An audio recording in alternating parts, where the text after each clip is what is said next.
ఒకప్పుడు ఒక చిన్న పల్లెటూరులో పక్షుల బృందం ఉండేది. పిచుకలు, కాకులు, గువ్వలు, మైనలు, పావురాలు అన్నీ కలిసి పెద్ద చెట్టులో నివసించేవి. ఆ గ్రామంలో మనుషుల కంటే ఎక్కువగా పక్షులే కనిపించేవి. పొలాలు పచ్చగా ఉంటాయి. రైతులు కష్టపడి కూరగాయలు పండిస్తారు. మార్కెట్ అయితే ఊరికి కొంచెం దూరం. ఒకసారి పిచుకల గుంపు ఆలోచించాయి, మనము ఏదైనా పని చేయాలి, ఎప్పటికీ తినడమే కాకుండా మన చేతులతో సంపాదిస్తే బాగుంటుంది అనుకున్నాయి. అప్పుడు ఒక చిన్న పిచుక చెప్పింది, మనం కూరగాయల వ్యాపారం చేస్తే ఎలా ఉంటుంది? రైతుల పొలం నుంచి కూరగాయలు తెచ్చి ఊరు బజార్లో అమ్మితే మనకు ఆదాయం వస్తుంది. మరునాడు ఉదయం పిచుకలు, కాకులు, గువ్వలు అన్నీ కలిసి రైతు రామయ్య పొలానికి వెళ్ళాయి. రామయ్య పంటలో పుచ్చకాయలు, వంకాయలు, దోసకాయలు, టమాటాలు పండాయి. పక్షులు వినయంగా వెళ్ళి, రామయ్య గారు, మేము మీ కూరగాయలు బజార్లో అమ్మి డబ్బు తీసుకువస్తాం, మీకు లాభం ఇస్తాం అని అడిగాయి. రామయ్య ఆశ్చర్యపోయినా ఆనందపడ్డాడు. సరే, మీరు నిజంగా పనిచేస్తే నేను ఇస్తాను అన్నాడు. పక్షులు తమ ముక్కు, రెక్కల సహాయంతో చిన్న బుట్టలో కూరగాయలు వేసుకొని బజారుకు వెళ్ళాయి. గ్రామ బజారు ఆ రోజు సందడిగా ఉంది. మనుషుల పక్కన పక్షులు కూడా ఒక మూల కూర్చుని దుకాణం పెట్టాయి. పావురం బిల్లు వసూలు చేసేది. కాకి అరుస్తూ కస్టమర్లను పిలిచేది.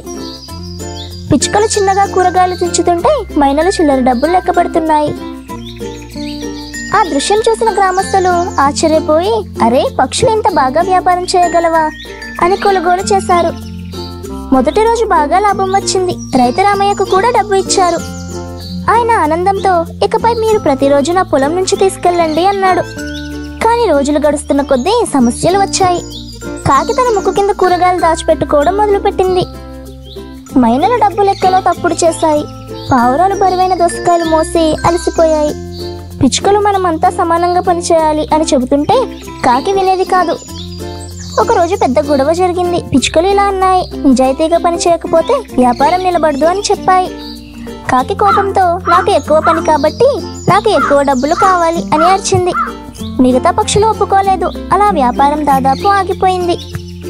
అప్పటికే అక్కడ ఒక పందిరి చెట్టులో ఉండే జ్ఞానపక్షి గుడ్ల గువ్వ వచ్చింది. అది అన్నది, మీరు వ్యాపారం ప్రారంభించిన తీరు బాగుంది, కానీ వ్యాపారంలో ముఖ్యమైనది నిజాయితీ, సహకారం, సమానత్వం. ఎవరైనా ఎక్కువగా దాచుకుంటే చివరికి అందరికీ నష్టం. మీరు అందరూ కలిసి పనిచేస్తే లాభం అందరికీ వస్తుంది.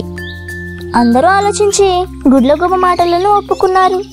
కాకి కూడా సిగ్గుపడి, ఇకపై దాచుకోను, అందరితో పంచుకుంటాను అని చెప్పింది. ఆ రోజు నుంచి పక్షుల వ్యాపారం మళ్ళీ చక్కగా నడిచింది. వాళ్ళు కూరగాయలు అమ్మడమే కాక పండ్లు, ధాన్యం కూడా అమ్మడం మొదలుపెట్టారు.